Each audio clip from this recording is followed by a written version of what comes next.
Coming up, a face-off between the venerable Cessna 150 and 152. Which is the best? And honoring the best of the best in flight training. An update on avgas.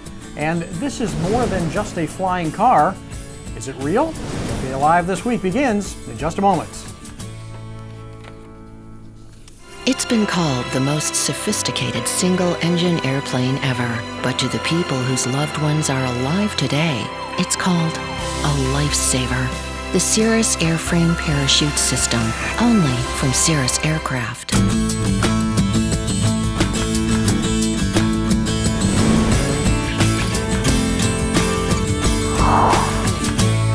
Honoring the most critical element of aviation. Hello everyone, and thanks for joining us. I'm Melissa Rudinger. And I'm Tom Haynes. The most important person in pilots' careers is their flight instructor. Flight instructors and flight schools are the gateways to success, or sadly, sometimes the gate that crushes the dreams of a budding aviator. So that's why AOPA honors the best of the best.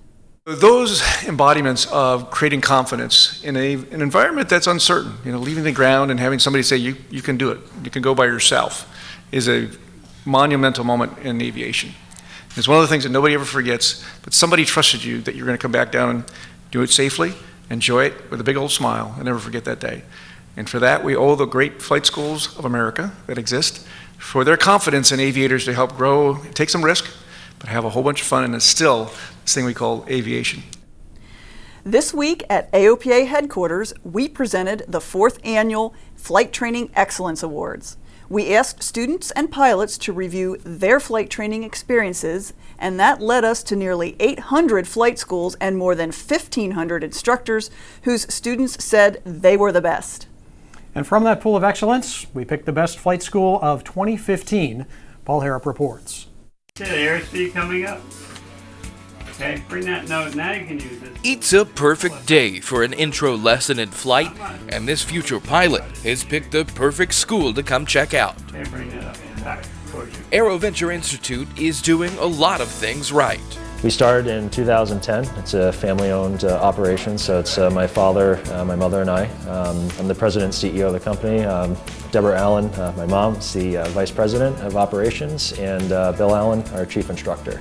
That family atmosphere is a driving force behind the business. It's been really like a home atmosphere. Come in, I feel like part of the family. Sam Fowler earned his private pilot certificate earlier this week. Really, it comes down to flow, and the school has it. It just flows really well.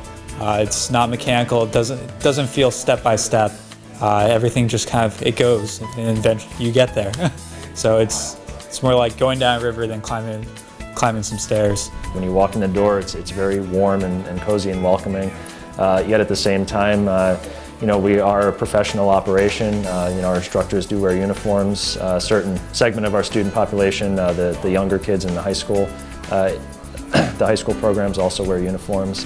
Aero Venture Institute partnered with a high school program to allow students to earn 6 college credits while working towards a pilot certificate.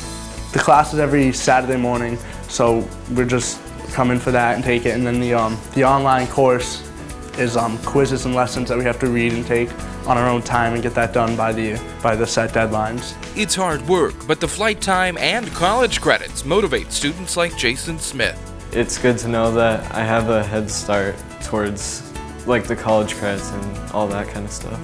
And the family atmosphere gives comfort to Jason's mom. When you're involved with a group of people like the Allens, it is a family, so you get that feeling and you know that he'd be well cared for and taken care of, and he's learning what he needs to learn, and he's got people looking out for him. And that pretty much sums up the Allen family flight training philosophy. Just try to provide the best service, the best flight instruction, and the best atmosphere that we possibly can, and apparently that's just catching on far and wide. Oh, what do you think? You coming back a second time? Definitely. In Southbridge, Massachusetts, Paul Harrop, AOPA Live. Thanks, Paul. Of course, an excellent flight school has to have excellent instructors.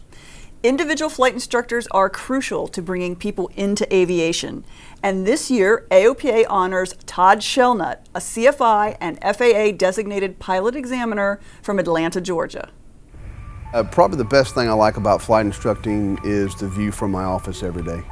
It's just one of the greatest things to me, to be able to know that that passion is still strong within me, and that every day when I do go flying, it never gets old. A lot of people like to say that pilots are a student, and I like to refer to mine as my clients. Once I do their training, and I've trained with them, they're my student for life, or my client for life. You can't just be that person that when the client shows up for their lesson, you know, that the instructor's like, hey, go pre-flight, I'll be out there in a minute. And I think you need to have more of a rapport where you kind of do a little bit of coffee first and have a little chit chat, and then have that kind of a opening up and then go right into the lesson. So when I send someone solo for the first time, some of the joys that I get out of that is seeing the pressure for the student. And that sounds kind of weird, but it makes me believe at that particular time that the student is really thinking, and they're really trying to do a good job, and they're really trying to make sure that nothing happens and that they do safe. And because I think that's a technique that over a period of time, a lot of pilots lose that ability. As long as I've been a pilot, everybody's just had check ride-itis. When I was offered the opportunity to be an examiner, I was like, wow, how great is this? I can really actually now have a direct input on how someone looks at a check ride. I really like working with people. For me, when I'm working with a student pilot, and I see that proverbial light bulb go off on top of their head, that's what kind of keeps pushing me forward to try to learn better and do better as an instructor, to keep seeing that same result happen over and over again. Wow, congratulations to Todd and Aero Venture Institute.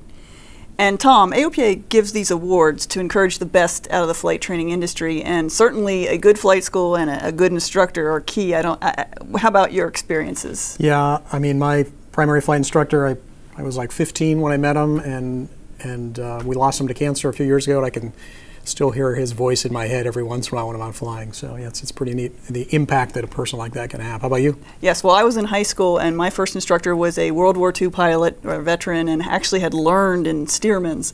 And so what a great experience as a young person to get that kind of experience in the cockpit with an instructor. Yeah. All right, well, here's a case where good flight instruction might have made a difference. The Indonesian government has released its report on the Air Asia accident last year. And with almost all accidents, investigators concluded a string of factors contributed to that accident, but the final factor was the crew's failure to react properly to a stall. The Indonesian captain yelled to the French co-pilot to pull down, which led to confusion. The airline didn't do upset recovery training because the fly-by-wire Airbus supposedly can't be stalled. The crew, however, had disconnected the flight computer in an attempt to deal with a problem with the rudder. So being able to recognize a pre-stall condition and prevent entry into a stall is an important part of a pilot's tool belt, as is knowing the proper recovery procedures from an inadvertent stall. The AOPA Air Safety Institute has 3 online videos about stalls. You can find them by clicking on the Education tab on aopa.org. Use the topic filter on the left side. Click on Safety and Education, then check the stall spin box and hit the search button. Flying car developer Terrafugia is now getting into the drone business, sort of. This week, the company announced the FAA had granted them an exemption to operate a 1/10 scale version of their TFX vertical takeoff and landing flying car. The full-size version is planned as a 4-seat hybrid aircraft that can fly itself. If their engineering is half as good as their graphics, this could be really cool. And here's another drone prototype, Amazon's delivery drone. It's another kind of hybrid with rotors for lift and a pusher prop. Amazon says this design is for deliveries within 15 miles, and they said it can sense and avoid obstacles and other aircraft. Other designs are in the works. Not to be outdone, both Walmart and Google are said to be developing delivery drones as well. Coming up after the break, new resources for flying clubs. And an epic dogfight to determine which is best, the 150 or the 152.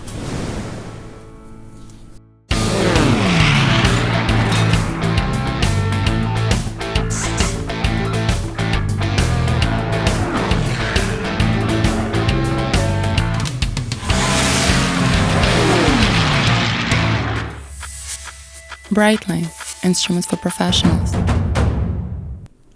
Welcome back. You're watching AOPA Live this week. An update now on the progress towards an unleaded avgas that could replace 100 low lead. The FAA is wrapping up the first phase of testing of candidate fuels formulated to serve the general aviation piston fleet of the future. They've heated and cooled test rigs to extreme temperatures, run fuel samples through specially designed rigs, replicating aircraft fuel systems, and measured ignition temperatures and checked for materials compatibility. Then the testers will winnow down the candidate fuels to go through a second phase of testing beginning next year. That phase will include real-world testing in a variety of aircraft and should be done by 2018. And a successful test for the Blue Origin rocket. That's a space tourism project by Amazon chief Jeff Bezos, who apparently does this when he's not working on that drone project. The suborbital rocket reached the edge of space and then landed safely, making it the first successful test of a reusable booster rocket. Rival SpaceX, you may recall, has been trying to land their rocket as well without success so far. However, the SpaceX machine is bigger and more powerful since it's designed to launch a payload all the way into orbit. And while not quite in space, NASA's fleet of WB-57 serves an important role. The WB-57 is a cousin of the U-2 and operates at altitudes above 60,000 feet. The aircraft is used for a wide range of scientific missions, including photography, hurricane flights, and atmospheric data collection. The pilots of these airplanes wear a complex suit made by David Clark, yep, same one who makes your headset.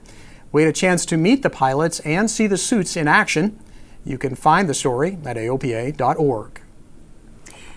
And you'll find some brand new resources to help flying clubs get up and running. Free scheduling software is among the suite of new tools and benefits. One of the pieces when we researched back in 2012, Flying Club said they wanted scheduling software. That it's one of the more expensive items for them to do on their own, and that scheduling software that we've reached out to allows them to have up to 6 airplanes or a combination of instructors and airplanes up to 6. So it could be 3 instructors, 3 airplanes, 1 airplane, 5 instructors, and it's completely free to flying clubs. There's a new resource library for anyone interested in starting a flying club or growing an existing one.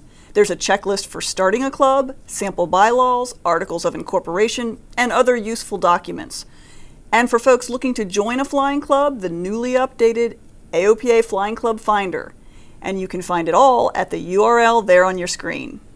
And speaking of flying clubs, airplanes like AOPA's reimagined 150 and 152 are popular choices to start a club with. But which one is best? We took these lightweight airplanes head-to-head to find out. In this corner, weighing in at 1,081 pounds, the AOPA 2015 Sweepstakes Grand Prize. November 152 Uniform Charlie, the world's first reimagined Cessna 152. And the challenger, weighing in at a svelte 1,060 pounds, a reimagined Cessna 150. Both of these bright yellow airplanes are in tip-top condition. They were both born in Wichita, Kansas, trained in Afton, Wyoming, where they've been remanufactured to as-new standards. Now, what do you expect from this matchup? Well, the Sweeps 152 packs a mighty punch due to its bigger engine, a 110 horsepower Lycoming. So I'd expect it to come out swinging in round 1, the takeoff and climb.